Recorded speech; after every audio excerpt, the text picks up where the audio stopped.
নমস্কার দর্শক বন্ধুরা, নবান্ন নিয়ন্ত্রণে আপনাদের সবাইকে স্বাগত। আজ আমরা ফিরে যাব ইতিহাসের পাতায় এক বিশেষ দিনে, 18ই মে 1974। এই দিনটিতে ভারত এমন একটি পদক্ষেপ করেছিল যা বিশ্বমঞ্চে তার স্থানকে চিরতরে পরিবর্তন করে দিয়েছিল। আজকের আলোচনায় আমরা উন্মোচন করব সেই ঐতিহাসিক ঘটনার নেপথ্য কাহিনী, ভারতের প্রথম পরমাণু পরীক্ষা, যার গোপন নাম ছিল স্মাইলিং বুদ্ধ। আমরা জানার চেষ্টা করব কেন এই পরীক্ষাটি করা হয়েছিল, এর পিছনের বিজ্ঞান ও প্রযুক্তি কি ছিল এবং এর আন্তর্জাতিক ও অভ্যন্তরীণ প্রভাব কেমন ছিল। তাই আর দেরি না করে চলুন ডুব দেওয়া যাক সেই সময়ের প্রেক্ষাপটে, যখন শান্তিপূর্ণ পরমাণু বিস্ফোরণ ভারতের আত্মবিশ্বাস আর দৃঢ়তার প্রতীক হয়ে উঠেছিল। সাল 1947, স্বাধীনতা লাভ, তারপর ভারত একটি উন্নয়নশীল দেশ হিসেবে নিজের স্থান তৈরি করতে সংগ্রাম করছিল। একদিকে যেমন ছিল দারিদ্র্য আর অর্থনৈতিক চ্যালেঞ্জ, তেমনি অন্যদিকে ছিল একটি সমৃদ্ধশালী, শক্তিশালী ও আত্মনির্ভর জাতি গঠনের স্বপ্ন।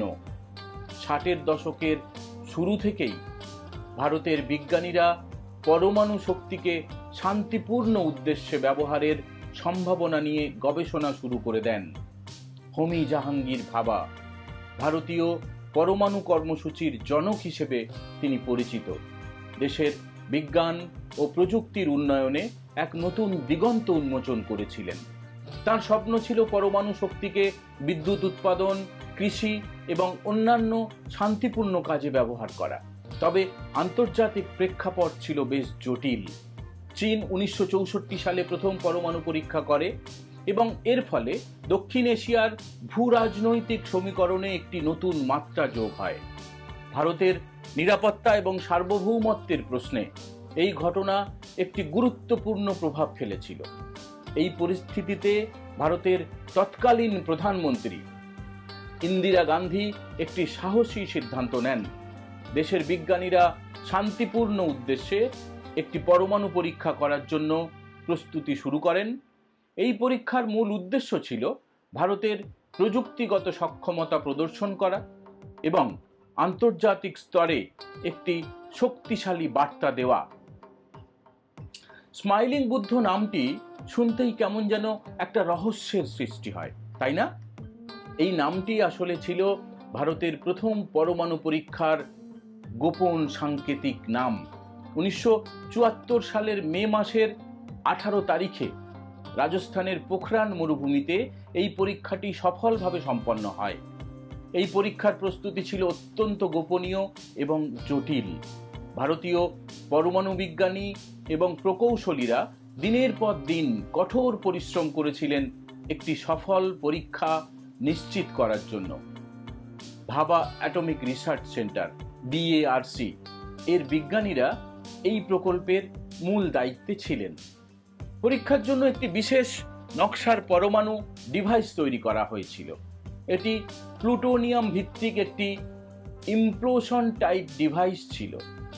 বিজ্ঞানীরা অত্যন্ত সতর্কতার সাথে প্রতিটি ধাপ সম্পন্ন করেছিলেন, যাতে কোনো রকম দুর্ঘটনা না ঘটে এবং পরীক্ষার উদ্দেশ্য সফল হয়।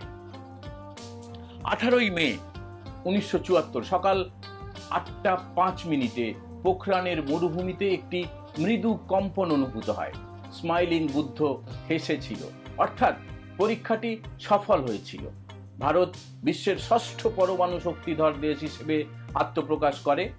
ভারত সরকার এই পরীক্ষাটিকে শান্তিপূর্ণ পরমাণু বিস্ফোরণ, পিসফুল নিউক্লিয়ার এক্সপ্লোশন, PNE হিসেবে অভিহিত করে এবং জোর দিয়ে বলে যে এর উদ্দেশ্য শুধুমাত্র শান্তিপূর্ণ গবেষণা এবং উন্নয়ন। ভারতের এই অপ্রত্যাশিত সাফল্যে বিশ্ব স্তম্ভিত হয়ে গিয়েছিল। পশ্চিমের দেশগুলো, বিশেষ করে মার্কিন যুক্তরাষ্ট্র এবং কানাডা, এই পরীক্ষার তীব্র সমালোচনা করে। তাদের আশঙ্কা ছিল যে ভারতের এই পদক্ষেপ দক্ষিণ এশিয়ার অস্ত্র প্রতিযোগিতাকে আরও বাড়িয়ে দেবে এবং পরমাণু অস্ত্রের বিস্তার রোধের আন্তর্জাতিক প্রচেষ্টাকে দুর্বল করে দেবে। তবে সোভিয়েত ইউনিয়ন ভারতের এই পদক্ষেপকে সমর্থন করে এবং এটিকে ভারতের সার্বভৌম অধিকার হিসেবে গণ্য করে। তৃতীয় বিশ্বের অনেক দেশও ভারতের বৈজ্ঞানিক ও প্রযুক্তিগত সাফল্যের প্রশংসা করে। তবে পাকিস্তানের পক্ষ থেকে এই পরীক্ষার তীব্র প্রতিক্রিয়া তৈরি হয়। তারা এটিকে তাদের জাতীয় নিরাপত্তার জন্য একটি হুমকি হিসেবে দেখে এবং নিজেদের পরমাণু কর্মসূচি জোরদার করার সিদ্ধান্ত নেয়। এর ফলস্বরূপ দক্ষিণ এশিয়ায় একটি নতুন অস্ত্র প্রতিযোগিতা শুরু হওয়ার আশঙ্কা দেখা দেয়। ভারতের পক্ষ থেকে বারবার এই কথা বলা হয় যে তাদের পরমাণু কর্মসূচির উদ্দেশ্য, মানে আমাদের পরমাণু কর্মসূচির উদ্দেশ্য শুধুমাত্র শান্তিপূর্ণ এবং আত্মরক্ষামূলক। আমরা প্রথম আঘাত না করার কথা, এই নীতির কথা প্রতিশ্রুতি হিসেবে গোটা বিশ্বকে দিয়ে থাকি।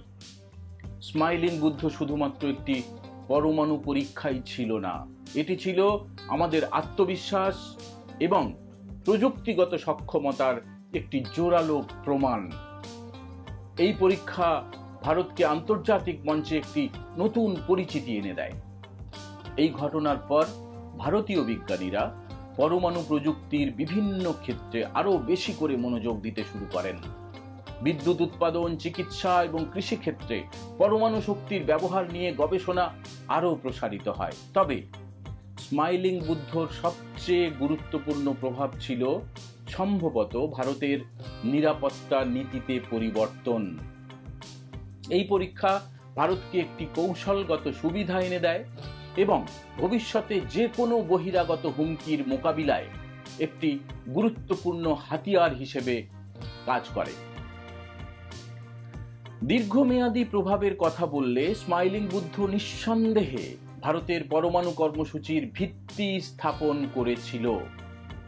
এর প্রায় 2 দশক পর 1998 সালে অটল বিহারী বাজপেয়ীর আমলে ভারত আরও 5টি পরমাণু পরীক্ষা করে এবং নিজেকে একটি পূর্ণাঙ্গ পরমাণু শক্তিধর রাষ্ট্র হিসেবে প্রতিষ্ঠা করে। স্মাইলিং বুদ্ধ পরীক্ষা নিয়ে আজও বিতর্ক বিদ্যমান। একদিকে যেমন অনেকে এটিকে ভারতের সার্বভৌমত্বের প্রতীক এবং একটি সাহসী পদক্ষেপ হিসেবে দেখেন, তেমনি অন্যদিকে অনেকে এর আন্তর্জাতিক ও আঞ্চলিক প্রভাব নিয়ে পাকিস্তানের মতো কোনো কোনো দেশ এখনো প্রশ্ন তোলে। ভারতের নীতি নির্ধারকরা বারবারই যুক্তি দিয়েছেন যে দেশের নিরাপত্তা এবং কৌশলগত স্বার্থ রক্ষা করার জন্য পরমাণু সক্ষমতা অর্জন করা অপরিহার্য। শান্তিপূর্ণ পরমাণু বিস্ফোরণে ভারতের উদ্দেশ্য ছিল স্পষ্ট: প্রযুক্তিগত সক্ষমতা অর্জন করা এবং দেশের আত্মবিশ্বাস বৃদ্ধি করা। দর্শক বন্ধুরা, স্মাইলিং বুদ্ধ ভারতের প্রথম পরমাণু পরীক্ষা একটি ঐতিহাসিক ঘটনা যা দেশের ইতিহাসে স্বর্ণাক্ষরে লেখা থাকবে। এই পরীক্ষা শুধুমাত্র ভারতের বিজ্ঞান ও প্রযুক্তির অগ্রগতিকেই তুলে ধরেনি, বরং আন্তর্জাতিক রাজনীতিতেও একটি গুরুত্বপূর্ণ প্রভাব ফেলেছে। আজকের আলোচনায় আমরা সেই সময়ের প্রেক্ষাপট, পরীক্ষার প্রস্তুতি ও বাস্তবায়ন, আন্তর্জাতিক প্রতিক্রিয়া এবং দীর্ঘমেয়াদী প্রভাব সম্পর্কে জানার চেষ্টা করলাম।